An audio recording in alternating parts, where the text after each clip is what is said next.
A couple of studies that one very recent that I found very interesting was, does COVID-19 infection potentially affect athletic performance? So this study was done in elite soccer players in the European leagues. And they had a lot of data on these soccer players. They track their athletic performance, for example, their endurance on the field, so how long they last on the field before subbing out, how they're performing on the team, and therefore how likely they are to be picked to be starters, and their pass performance. So they track things like how accurate they are with their passing. They had this sort of data before the COVID epidemic in these players, and they had it then afterwards. And what did they find? Looking at the COVID-infected players, and so they're serving as their own control because of their baseline data. They looked at their likelihood to be put into play. They looked at their minutes on the field. They looked at their pass performance, and they looked at their team pass performance. And what did they find?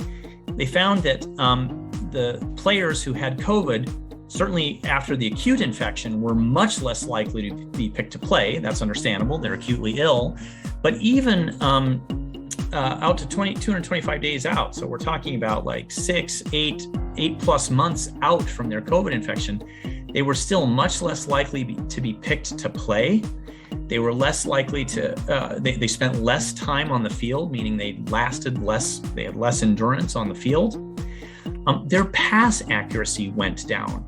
And it stayed down out to 8 plus months after their COVID infection. And that didn't happen when they had other respiratory infections in the past. So when they get a cold or a bronchitis or the flu, it didn't really affect their pass accuracy. And when they looked at pass accuracy by teams, the teams in the highest quartile of number of players who had COVID had the worst drop in pass accuracy over time, where the teams that had the lowest rates of COVID-infected players didn't have any substantial change in their pass accuracy as a team. Interesting, a notable finding. Another study looking at Big Ten athletes after recent SARS-CoV-2 infections. So these are healthy, strapping college students, both male and female. They said, let's kind of take a look at this in our athletes that got SARS-CoV-2 infection. And they did a similar kind of fancy heart MRI scan in almost 1,600 athletes after they had recovered from recent SARS-CoV-2 infection. What did they find here? Well, it wasn't as high as that German study, but in this very, very healthy group of athletes with almost exclusively mild outpatient COVID, 2.3% of them had evidence of heart inflammation. That's 1 out of 43 of these athletes who had mild outpatient COVID had evidence of inflammation of the heart. Now, what does that do? We don't really know. Most of them did not have clinical evidence of myocarditis, but might this lead to scarring of the heart that may have later effects or other problems? We don't know.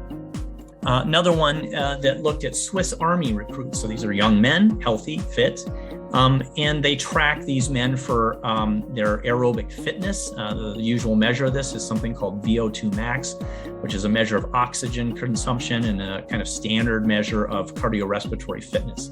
Normally, these Army recruits improve as they go through basic training over time.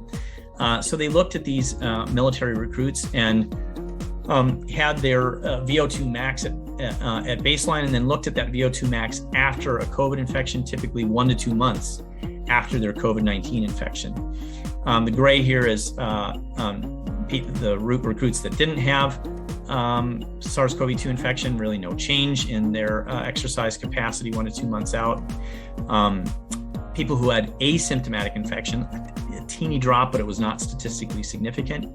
But those that had a symptomatic COVID infection had a statistically significant drop in their oxygen carrying capacity in cardiorespiratory fitness 1 to 2 months out.